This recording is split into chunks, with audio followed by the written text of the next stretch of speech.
Today on Newsgirls, frozen bodies litter Everest's death zone. This is the most dangerous part of the climb. Oxygen is so thin that it can feel like running on a treadmill and breathing through a straw. As climate change is melting snow and ice, these bodies are just now becoming visible to climbers and the Nepali government.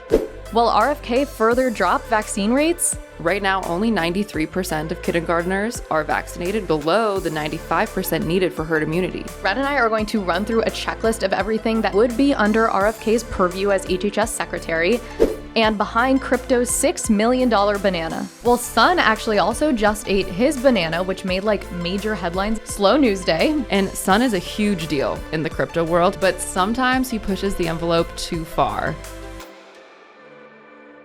Welcome to Newsgirls. I'm Wren. And I'm Mabel. Let's get into the stories. Mount Everest has captured the world's imagination since it was first summited 70 years ago. It almost feels like a mythical place. But recently, it's turned into a graveyard. In pursuit of the world's tallest peak, over 300 people have died and 200 bodies still remain on this massive mountain.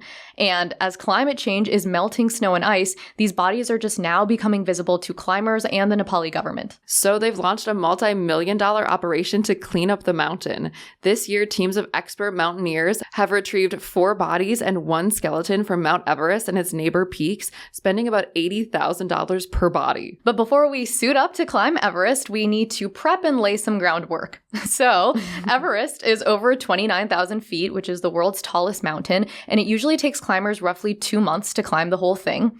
They usually climb in spring, in May, which is after all the winter storms, but before monsoon season.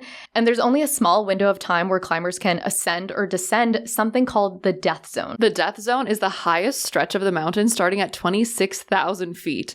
This is the most dangerous part of the climb. Wind speeds are often over 62 miles per hour, and the oxygen is so thin that it can feel like running on a treadmill and breathing through a straw. Not surprisingly, most of the bodies left on the mountain are in this region, hence the name Death Zone. It's a really intense, treacherous journey. Climbers have to navigate ice falls and deep crevasses and potential avalanches, all while managing low oxygen levels and freezing temperatures that can impair their brain and body function. Climbers can also suffer from frostbite or altitude sickness or sheer exhaustion. But even still, 2024 had a record high number of climbers that were willing to take the risk. Nepal's tourism department says 600 people reached the top this season, but 9 people died and 18 actually died last season. Yeah, this is morbid, but bodies almost become like landmarks on the mountain because they're passed so frequently, and some of them are even given nicknames like Sleeping Beauty or Green Boots, and most of them are still in the position that they died. Yeah, that was so crazy to learn about. These bodies have also been there for a while. So Green Boots, for example, has been a fixture on the mountain since 1996,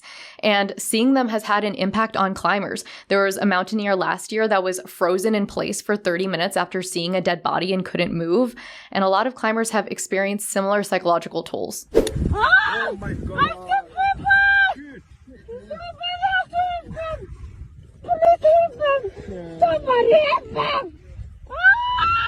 Which is why it's so important to the Nepali government to push for and prioritize this cleanup initiative. We spoke to Aditya Karki, the recently retired Nepali military major who oversaw this year's retrieval campaign. I was the campaign leader, mountain cleanup campaign. Then we collaborate with the Sherpa team. There is different roles, one for the garbage collector, then another for the dead body recover team, and the base camp management team. So he told us each of these cleanup teams is made up of 30 people, and they go through pre-deployment training with the Nepali military for a month. And they basically learn how to get up the mountain, rescue bodies, get medical education. They also have to get insurance because of how dangerous these missions are. And then based off of all of this, core teams are made and then sent off. So now that you're prepped, it's time to head up the mountain. It takes weeks for rescue teams to climb up and locate a dead body and acclimatize to the harsh conditions. And they work mostly at night so they don't disturb the other climbers. As you can imagine, it is a hard life up there. Major Karki told us that you start to max out after just a couple days. Each step gets harder, appetites go down. We learned that rescue teams live off of just water, chocolate, and sawtooth, which is a mixture of chickpea, barley, and wheat flour. Yikes. Major Karki, who's summited several times just on his own, gave us a dose of reality about what climbing Everest really entails. He said, "The mountain is beautiful from far away, but when you're living there, it's not so beautiful." Once the rescue team locates a body, it can take them days to free it. They have to use like axes to chip away at ice or boiling water to melt bodies away from Everest's frozen grip. And since these bodies are frozen stiff and they don't like bend like normal bodies, they're actually really fragile. So when you're freeing them, you have to be careful that you don't break anything. Oh, some of the pictures that Major Karki sent us were like literally traumatizing. Like they're too graphic for us to show right now. And he told us about the time his team found a head frozen in the ice and worked for hours to free the whole body. We saw only the head of that dead body. We started to, the melting down and the taking that body. Suddenly that weather became worse and the wind blow up to the 60 knots and all. So that is very difficult. Conditions are so temperamental with wind and snow and ice and storms that sometimes rescue teams will have to just stop a mission halfway, go back down to camp, and try again the next day. These things are crazy. Like somebody is going up or they're reaching their the dreams to summit the Mount Everest. Some people are dragging down the bodies at the same time. Once the body is finally free from the snow and ice, the team wraps it in plastic and straps it to a very lightweight sled. And 12 people are needed to drag the sled in high altitudes. And it takes so many people because the carrying capacity of each person drastically reduces at high altitudes. So Major Karki explained to us how in the death zone, even really strong Sherpas can only carry up to 55 pounds, which is less than 30% of their carrying capacity at lower altitudes. And a body can weigh over 220 pounds with all its gear. So that's why so many rescuers are needed to pull the sled together. And if you're wondering why helicopters can't fly up and retrieve these bodies, it's because the air is too thin for them to fly. So these rescue teams need to physically drag it down 5,000 feet to where a helicopter can meet them. The helicopters then fly to Kathmandu, which is the capital of Nepal, and that's where they're identified. So the 4 bodies that were retrieved this year were kept at a hospital. And if they can't identify the body within 3 months, the government itself will actually cremate the bodies. But it seems to be really important for the government to return bodies to the families. Like, they're in contact with all of the embassies around the world and track, who came to Nepal and who didn't go home. Sherpas and guides keep detailed records of where every body was found to further help identify. And because Nepali law states that all bodies have to remain in the best condition before they're returned to the authorities, otherwise it could result in penalties. And this cleanup initiative has been pretty controversial because not only is it expensive, but as we've said, it's really dangerous. Even rescue Sherpas who are like expert climbers in these regions get sick. And one even died trying to rescue a body, so then they had to send another rescue team to go get his body. But Major Karki said there's 2 big pros to these operations. One is closure to loved ones back home who can't afford to retrieve these bodies. And 2, making the route more palatable for future generations of climbers. And in that vein, another aspect of the cleanup operation is to actually clean up all the trash that's littered over Everest. So the Nepali government has employed over 171 guides and porters to bring back the 11 tons of garbage that's there this year. That is so much trash. Like, a ton is 2,000 pounds, so that's 22,000 pounds of trash in 1 year, and they estimate another 50 tons remains on the mountain. It's things like gas cartridges or food packaging, oxygen bottles, tent packs, ropes, human excreta. And in recent years, expeditions have come under pressure by the Nepali government to bring back all of their trash. Actually, the Nepali government makes climbers pay a $4,000 trash fee that they'll only get back if they bring back their garbage. But historic trash remains from before this law was passed, some even dating back to 1957, because there were decades of climbers that just didn't clean up after themselves because it was more to carry up the mountain that they didn't want. But there are some updates that are being worked on, like the Nepali agencies are working with private companies to start using drones for trash cleanup. So they'll be fitted with like cameras and radars and can lift up to 60 pounds. And to put that in perspective, that's the equivalent of more than a dozen porters working for 6 hours. I like to measure things in porters. That's your conversion rate.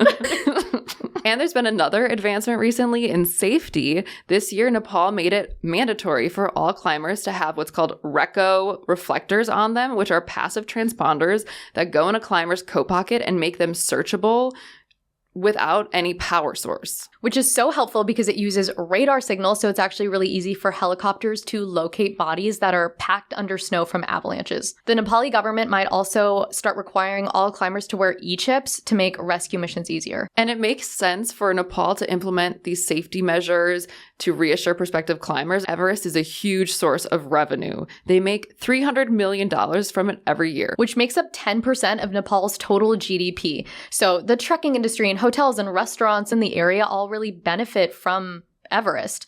But even so, a Nepali Supreme Court case last spring ordered the government to limit Everest permits because of all of the trash and the dangers of overcrowding. Oh, okay. That's interesting, because something that really stuck with me after speaking to Major Karki was how welcoming he was to tourists and how it seemed like the locals wanted tourists to come visit Everest. And we hear stories of other travel hotspots where the locals despise the tourists, but that doesn't seem like the Nepali sentiment, at least on the ground. Yeah, I wonder if that's because you can also climb Everest through Tibet, so there's kind of like competition between the two countries, so they actually want tourists to come. I don't know if I've told you, but I actually went to Everest Base Camp through Tibet with my family like a few years ago when I was in college. And I mean, we didn't climb it or anything, but we still got like oxygen tanks and got to stay there overnight, and it was such a cool experience. And even that was like hard, so I can't imagine how people climb the whole thing. Like hard because of altitude? Because of altitude, and it was like cold, and it was just like harsh conditions. Oh, but that's so cool that you were there. I mean, Mount Everest represents so much in culture. It's really the pinnacle of the spirit of exploration and pushing physical endurance. There's a reason people are lining up every year to climb it, even though they know the risk.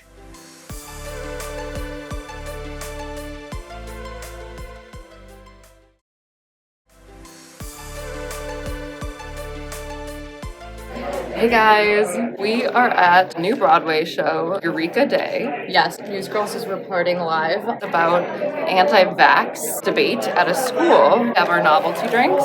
It's a tradition. And we will check in after to let you know our thoughts. Well, that was an interesting play, not really what I was expecting, but to give you guys the rundown, it was about an executive board of a private elementary school in California debating vaccine requirements after a mumps outbreak. So it was like a debate, but also a comedy. Yeah, we're not going to give spoilers, but they did a good job at laying out the arguments on both sides as to why each parent came to the conclusion they did for their own kids. I would say the humor was maybe written for an older crowd.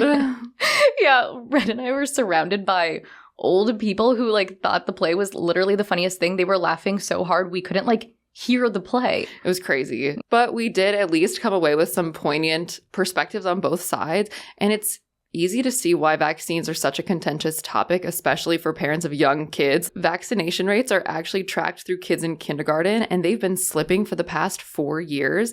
And right now, only 93% of kindergartners are vaccinated, which is below the 95% needed for herd immunity. Yeah, ever since the pandemic, experts have seen confidence in vaccines is eroding among some Americans. And it's not just with the COVID vaccine, it's kind of with all kinds.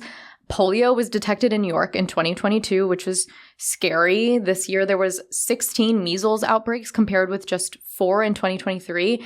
And this year, there was a 5-fold rise in whooping cough, which is a respiratory infection. It killed about 9,000 infants a year before the vaccine was introduced. And perhaps no one is a bigger poster boy for vaccine skepticism, and he'd be the first to say, than Robert F. Kennedy Jr., who President-elect Trump just nominated to be Health and Human Services Secretary. Yes, you've definitely all heard of RFK. He's from the revered Kennedy family. He recently ran for president, actually as a Democrat, before dropping out and joining Trump's campaign. He's also known for some unconventional health beliefs, like pushing to remove fluoride from drinking water, or himself drinking raw unpasteurized milk, which goes against the FDA's recommendation because of all the bacteria and viruses. Oh my God, yeah. Did you see that the brand of raw milk that RFK drinks is being recalled because of bird flu detected at the farm? Like literally the thought of like dirty raw milk spreading disease. No, I know. He's also very much against processed foods and is running a Make America Healthy Again campaign, which is one of his few initiatives that the medical community widely agrees with. Yeah, RFK is really into that natural way of living, other than admitting that he does get testosterone replacement therapy. Yes, the only shot he seems to be okay with. But for every memeable RFK moment, there's more serious positions that he takes that draws condemnation from the health community. According to The Times, he has worked around the world to weaken global health policy for half a century. He has lobbied against vaccination efforts, protested against agencies like the World Health Organization, and even undermined sex education camps that are trying to curb the spread of AIDS in Africa. Apparently, he believes that AIDS are actually spread by poppers in the gay community and not the HIV virus. And he calls himself a vaccine safety activist. Can you name any vaccines that you think are good? I think some of the live virus vaccines are probably averting more problems than they're causing. There's no vaccine that is, safe and effective. But his record seems to indicate a more extreme opposition to vaccines. He called the coronavirus vaccine the deadliest vaccine ever made and compared vaccination records to the Holocaust. Even in Hitler's Germany, you could cross the Alps into Switzerland. You can hide in an attic like Anne Frank did.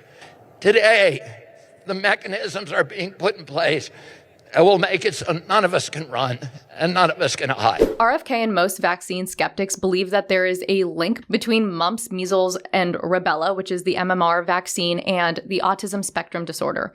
And there are different camps of thinking on this. Some people blame it on thimerosal, which is a compound that prevents these vaccines from growing fungus and bacteria.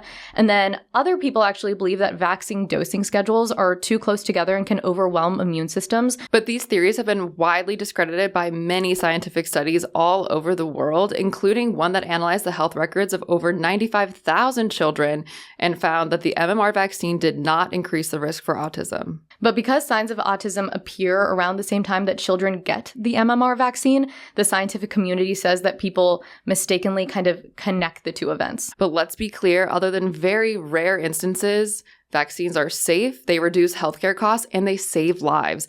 In fact, the CDC estimates that vaccines have saved 1 million lives in the US just in the last 30 years and prevented more than 500 million cases of disease. And just a quick science refresher, vaccines are weakened versions of viruses and bacteria that are injected into your body to help trigger a natural immune response. And research says that vaccines help children safely develop natural immunity compared to getting immunity through natural infection. But despite the science, RFK has sown distrust and lobbied against vaccinations. The biggest example of his work was in American Samoa. In 2018, which was pretty recently, the Samoan government stopped all immunizations after a freak accident in vaccine administration. So RFK took this opportunity to actually go to Samoa and meet with government officials and anti-vax influencers in what health advocates say is a significant disinformation campaign.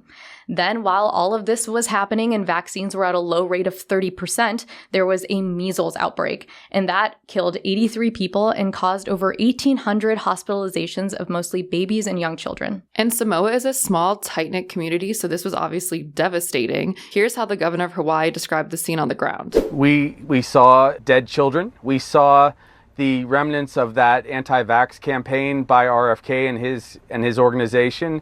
We saw devastation, and he scared the wits out of everybody in Samoa. And in addition to RFK's solo work, he's also served as the chair of the Children's Health Defense for almost a decade, which frequently campaigns against vaccines and calls itself a child health protection and advocacy group. They take credit for the fact that public schools don't require COVID vaccinations, defend doctors that are under investigation for spreading false information, and notably in 2020, they helped finance a sequel to the viral Plandemic video that alleged that COVID was a global conspiracy. According to the Center for Countering Digital Hate, RFK is one of the world's top disinformation super spreaders.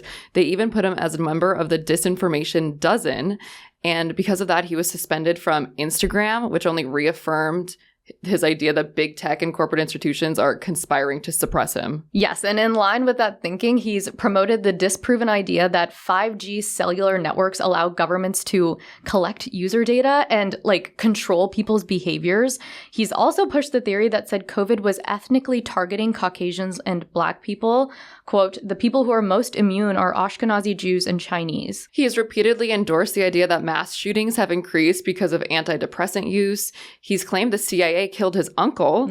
And he's argued that chemicals in the water are changing children's sexuality and gender identity. And before we go on, we just need to say there's no evidence that any of these are true, and in fact, they've all been disproven. But that takes us into what he'd want to do if he's confirmed as HHS Secretary. So he hasn't said a ton of exactly what he's planning, but he has said he'd give infectious disease research a break for about 8 years, and he'd want to end the FDA's war on public health. Again, it's government corruption. It's that the agency, the USDA, the FDA have been captured by the industries they're supposed to regulate. And they all have an interest in mass poisoning the American public. In his new position, he would be in charge of the nation's public health and scientific agencies like the CDC, FDA, NIH. And all of these agencies combined actually have an overall budget of $1.7 trillion and employ 80,000 scientists, researchers, doctors, and other officials. And we know we've told you a lot of information already, but if you take one thing away from this, please let it be what we're about to tell you. Yes, Red and I are going to run through a checklist of everything that experts say would be under RFK's purview as HHS Secretary. Maybe we need like a special Newsgirls sound effect for this one. Ooh, definitely. So having oversight of all of these important agencies gives him a lot of power to impact vaccines in this country if he chooses to. The CDC director who approves vaccine guidelines would report to him, and he'd also select members of the CDC's immunizations committee or have the power to completely get rid of it. And they set the childhood vaccination recommendations and schedule. He would also oversee the FDA, which is responsible for approving new vaccines. So he could bring on people to make the process for approving new vaccines a lot more burdensome. For example, the FDA shapes clinical trials, so he could slow down the process, which would de-incentivize pharmaceutical companies from pursuing vaccine research and development. He could require vaccine makers to list even the very rare side effects on vaccine packaging labels.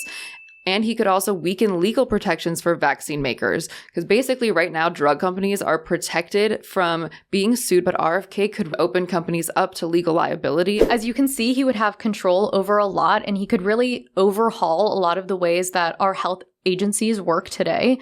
And people are worried because with RFK and Dr. Oz and Trump's other health nominations, most of who also share RFK's anti-vax beliefs, these people don't really have a lot of experience running huge bureaucratic agencies. But they are good at talking about their views on TV or social media. And interestingly, vaccine stocks like Pfizer and Moderna dropped dramatically right when RFK was nominated. Well, medical experts are sounding the alarm. A couple weeks ago, Scott Gottlieb, who served as Trump's FDA commissioner, said, I think if RFK follows through on his intentions, and I believe he will, and I believe he can, it will cost lives in this country. You're going to see measles, mumps, and rubella vaccination rates go down.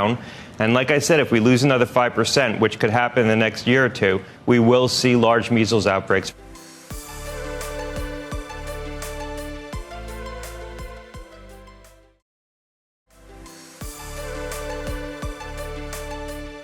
So you've probably heard about our very appealing next story that has the art world split.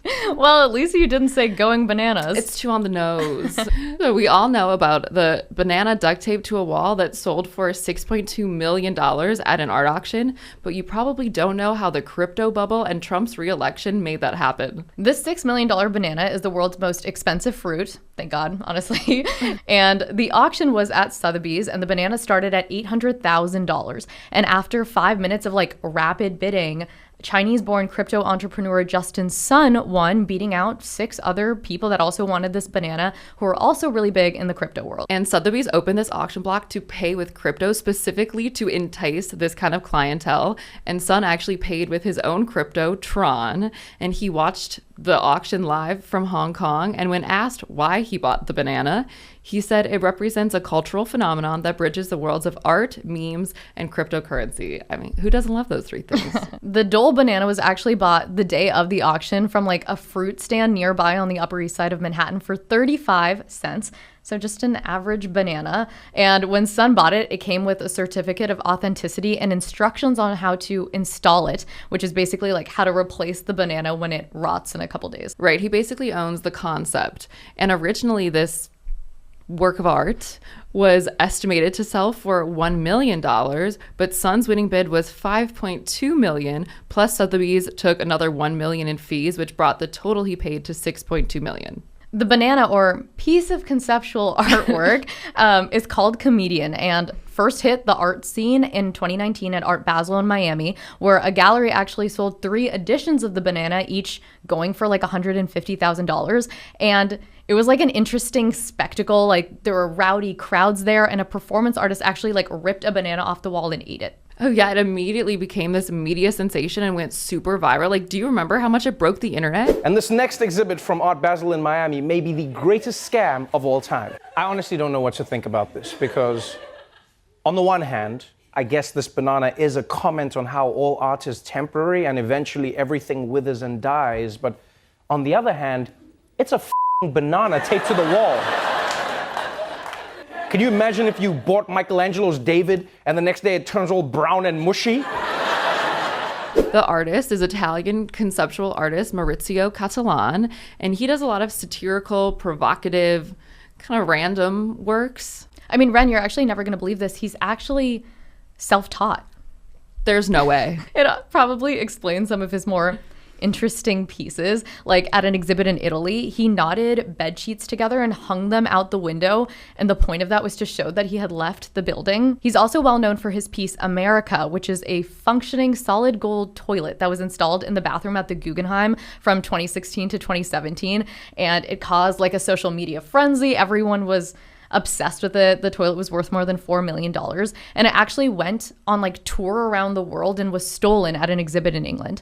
And fun fact, it was also offered to the Trump administration for a bathroom at the White House when he was president. Oh, weird. Cattelan has been called a prankster and a tragedian, like tragedy, because of some of his darker works. Like he did a sculpture of a fallen Pope John Paul II being hit by a meteorite, and a schoolboy kneeling as if he's praying who suddenly turns to see his face as Hitler. And don't even get us started on his taxidermy death phase. Yeah, that was a rough one. I mean, people don't really know whether he's an artist or a con man, but he kind of says that that's like the point of what he does.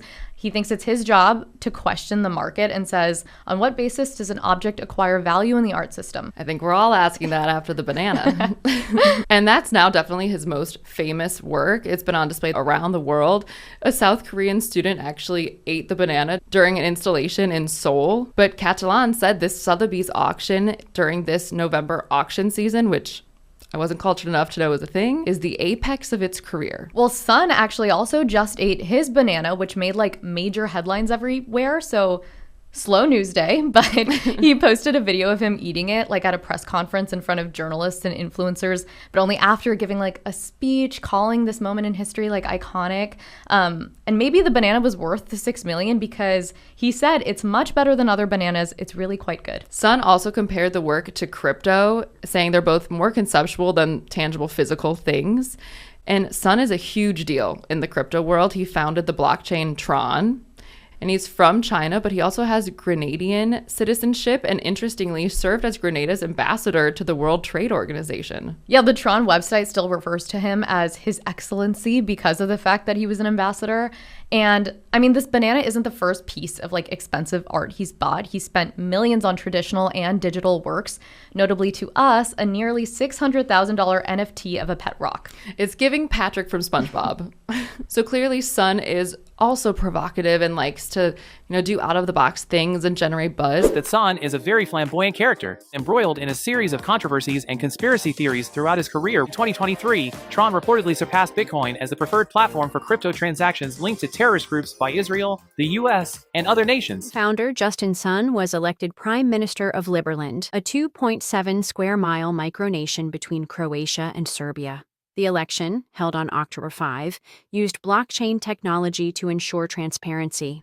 But sometimes he pushes the envelope too far. So last year he was charged by the SEC for falsely representing the value of his crypto.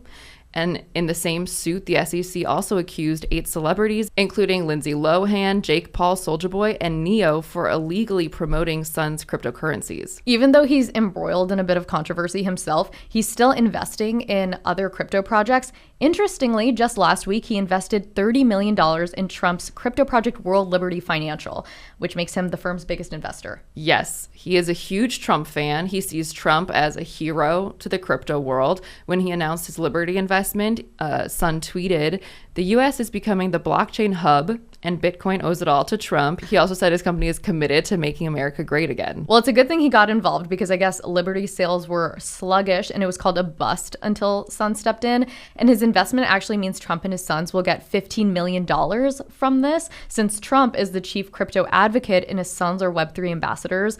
And I mean, this all makes sense because Trump ran a campaign promising to make the US the world's crypto capital. And that has Sun predicting we're going to see strong art buying from the crypto community. Well, they need it because the art market is struggling. They're going through a 2-year slump. The fine art auctions this year brought in a total of $1.3 billion, which might sound like a lot, but it's actually a third of the total sales in 2022. I guess during the pandemic, wealthy people made a lot of money. So when auctions started up again afterward, they had a lot to spend and there was a spike in sales. The art market was doing great, but now with inflation, there's a lot of uncertainty. People don't really feel comfortable spending that much right now. Basically, only works of like real historical importance are getting sold. Yes, so the most expensive painting that sold this year was Magritte's The Empire of Light for $121 million. It's actually the most expensive surrealist painting ever and was bought by a hedge fund billionaire. And then other really precious, expensive pieces of art sold this year, like Monet's Water Lilies that went for $65.6 million.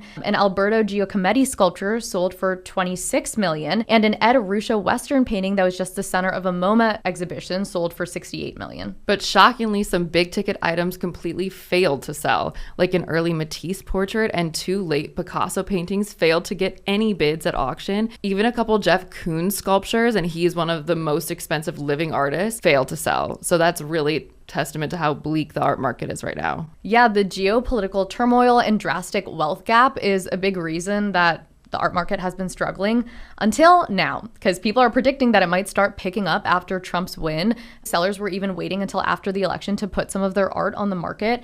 Apparently, lower tax on corporations are estimated to make the wealthy even wealthier, making them more likely to buy expensive art. Like Sun, whose crypto company Tron actually went up 27% after the election to a record high. It'll be interesting to see if Sun's prediction is right. Does crypto start infiltrating the art community because they have all this money to spend?